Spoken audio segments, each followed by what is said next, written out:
नमस्कार दोस्तों, trading zone में आपका बहुत बहुत स्वागत है। दोस्तों आज हम लोग जिस इंडिकेटर के बारे में बात करने वाले हैं, अगर आप सिंपल उसी इंडिकेटर को लगा के ट्रेड करते हैं तो आपके 10 में से 9 ट्रेड जो है आपके सक्सेसफुल हो सकते हैं। दोस्तों इस इंडिकेटर की खास बात यह है कि सिर्फ एक ही इंडिकेटर 10-12 इंडिकेटर के बराबर है।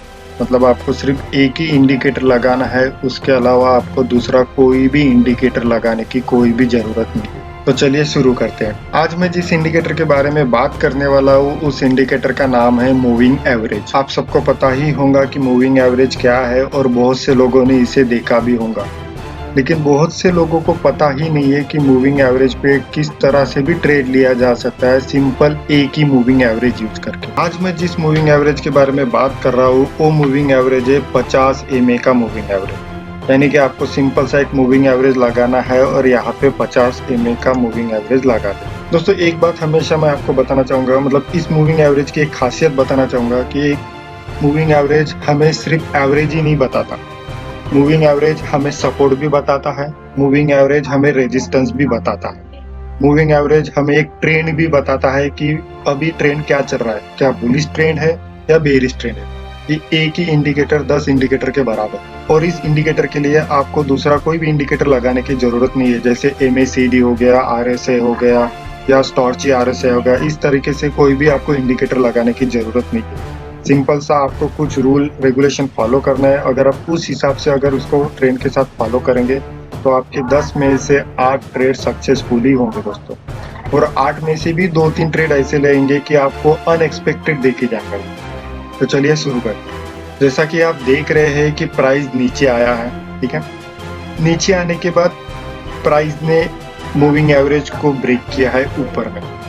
उसके बाद सेम नेक्स्ट कैंडल ने भी प्रीवियस कैंडल को ब्रेक किया। दोस्तों ट्रेड लेने के लिए कुछ रूल है जो मैं अभी आपको बताने जा रहा हूँ, बस वही रूल को आपको देखना है। अगर आपके ट्रेड में वो रूल या फिर वो कंफर्मेशन मिलते हैं तभी आपको ट्रेड लेना है, अन्यथा ट्रेड नहीं लेना। तो रूल नंबर 1, सबसे पहले मूविंग एवरेज को किसी कैंडल ने ब्रेक करना चाहिए। जैसा कि आप देख रहे हैं कि मूविंग एवरेज को एक कैंडल ने ब्रेक किया है, मतलब कि प्राइस नीचे आया फिर ऊपर जाने की कोशिश किया, ऊपर गया और एक मूविंग एवरेज को उसने ब्रेक कर दिया, और वो भी ग्रीन के साथ, ठीक है। दूसरा कंफर्मेशन क्या है? दूसरा कंफर्मेशन ये है कि सेम इसके बाद जो नेक्स्ट कैंडल आएगा उसने भी अपने प्रीवियस कैंडल का हाई जो है वो ब्रेक करना चाहिए। आप समझ रहे हैं मैं क्या कह रहा हूँ? मतलब कि सबसे पहले एक कैंडल ने मूविंग एवरेज को ब्रेक किया, ठीक है। उसके बाद जो नेक्स्ट कैंडल आया उसने अपने प्रीवियस कैंडल के हाई को ब्रेक करना चाहिए। तो सेम उसने प्रीवियस कैंडल के हाई को ब्रेक किया, ठीक है। और तीसरा कंफर्मेशन क्या है? तीसरा कंफर्मेशन ये है कि दोनों भी ग्रीन में होना चाहिए अगर हम लॉन्ग या बाय पोजीशन में खड़े हैं। तो जब भी मूविंग एवरेज किसी कैंडल को ब्रेक करता है तो उसकी क्लोजिंग मूविंग एवरेज के ऊपर होनी चाहिए, ठीक है। उसके बाद जो नेक्स्ट कैंडल आएगा उस कैंडल ने अपने प्रीवियस कैंडल का हाई भी ब्रेक करना चाहिए और दोनों कैंडल ग्रीन होना चाहिए, दोनों कैंडल ग्रीन होना चाहिए। तो ये हमारे तीनों कंफर्मेशन हमें ट्रेड लेने के लिए फिट हो रहे हैं और यहाँ पे हमें ट्रेड लेना है। तो ट्रेड कैसा लेना है? तो जैसे ही हमारे तीनों कंफर्मेशन बैठ जाते हैं तो हमें नेक्स्ट कैंडल जो ए कैंडल है सेकंड वाला, पहला कैंडल मूविंग एवरेज को ब्रेक करता है और सेकंड कैंडल जो है वो कंफर्मेशन हो जाने के बाद जैसे क्लोज होता है आपको क्लोजिंग पे ट्रेड डालना। जैसे ही क्लोज हो जाता है यहाँ पे आपको क्लोजिंग पे ट्रेड डाल देना है और उसका जो स्टॉप लॉस है प्रीवियस कैंडल के लो के नीचे डालना है। जैसा कि इसकी क्लोजिंग जो बता रहा है 7298 जो है इसकी क्लोजिंग बता रहा है, तो यहाँ पे मैं लॉन्ग करूंगा और सेम उसका स्टॉप लॉस जो है प्रीवियस कैंडल के लो के नीचे लगाऊंगा जो कि है 7214। ठीक है दोस्तों, अब हमने यहाँ पे ट्रेड ले लिया और उसके बाद आप देखिए प्राइस कहाँ, प्राइस नीचे आया लेकिन अपने लो को ब्रेक नहीं कर पाया। हमने ट्रेड लिया है 7298 और उसके बाद आप देख सकते हैं प्राइस गया है 7533। मतलब ये एक अच्छा खासा मूवमेंट हमें देखने को मिला। मैंने यहाँ पे 2 घंटे का चार्ट लिया है। अगर आप बड़ा टाइम फ्रेम लेते हैं तो आपको बड़ा मूवमेंट मिलता है, अगर आप छोटा टाइम फ्रेम लेंगे तो आपको छोटे टाइम फ्रेम के हिसाब से ही मूवमेंट के हिसाब से ही आपको ट्रेड लेना पड़ेगा। यानी जितना बड़ा टाइम फ्रेम उतना बड़ा मूवमेंट उतना बड़ा प्रॉफिट। तो मैं कोशिश करें कि ज़्यादा से ज़्यादा ही टाइम पे मैं इसको ट्रेड। अब हम लोग शॉर्ट का ट्रेड देखेंगे कि शॉर्ट का ट्रेड किस तरह लिया जाता है। ठीक है, तो देखिए सेम रिवर्स जैसे हमने बाय में देखा था, सेम स्ट्रेटेजी रिवर्स हो जाती है। तो अभी हम लोग देखेंगे कि देखिए उसके बाद प्राइस नीचे आया, सेम कैंडल ने मूविंग एवरेज को ब्रेक किया है और नीचे क्लोजिंग किया है। ये हो गया हमारा एक कंफर्मेशन। उसके बाद सेम जो नेक्स्ट कैंडल है उसने अपने प्रीवियस कैंडल का लो भी ब्रेक किया है। ठीक है, ये हो गया हमारा सेकंड कंफर्मेशन।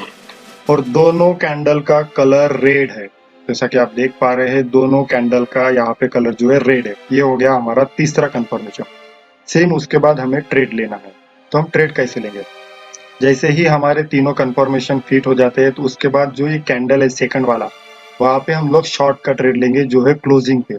तो इसका क्लोजिंग हुआ है 7240 पे, हमने इसको ट्रेड ले लिया और हमने स्टॉप लॉस लगा दिया प्रीवियस कैंडल के हाई पे जो कि होता है 7314। और उसके बाद देखिए प्राइस बहुत तेजी के साथ नीचे ही आया।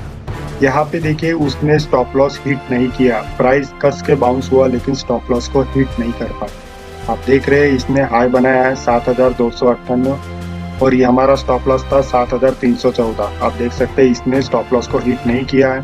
और उसके बाद देखिए प्राइस तेजी के साथ नीचे, यानी कि हमारा ट्रेड गिरा है 7200 और प्राइस आया है 6850, मतलब लगभग $450 का मूवमेंट यहाँ पे हमें मिला। तो ये दोनों ट्रेड आपको समझ आ गया होगा। हम लोग और ट्रेड देख लेते हैं समझने के लिए। अब देख यहाँ भले ही प्राइस ऊपर गया हो लेकिन हमारे टर्म एंड कंडीशन में फिट नहीं बैठा है, इसलिए हमने इसमें ट्रेड नहीं लिया है। आप देख सकते हो कि प्राइस ने मूविंग एवरेज को ब्रेक तो किया लेकिन जो नेक्स्ट कैंडल है वो अपने प्रीवियस कैंडल को ब्रेक नहीं कर पाया और ऊपर से वो ग्रीन भी नहीं है, मतलब कि यहाँ पे हमें ट्रेड नहीं लेना है चाहे प्राइस कहीं भी क्यों ना चला जाए। ठीक है, तो देखिए प्राइस भले ही ऊपर गया हो लेकिन हमने ट्रेड नहीं लिया। तो हम लोग सेम वही ट्रेड देखेंगे जो हमारे टर्म एंड कंडीशन में फिट बैठते हो। तो यहाँ देखिए हमें फिर से एक ट्रेड मिला है। अब देखिए सिंपल सा मूविंग एवरेज, मतलब प्रीवियस कैंडल नीचे आए हैं, नीचे आते ही उसने ब्रेक नहीं किया। उसके बाद एक कैंडल ने मूविंग एवरेज को ब्रेक किया है और ऊपर में क्लोजिंग किया। ये हो गया हमारा एक कंफर्मेशन। उसके बाद अगर हम लोग देखेंगे तो ये जो दिख रहा है आपको सेकंड कैंडल, उसने भी अपने प्रीवियस कैंडल का जो हाई है वो भी ब्रेक किया है और दोनों कैंडल ग्रीन में ही है। तो यहाँ पे हमें लॉन्ग का ट्रेड लेना है। तो हम लोग इसके क्लोजिंग पे ट्रेड लेंगे जो क्लोजिंग होता है 8080 के आसपास, जो है हमें लॉन्ग का ट्रेड मिल रहा है।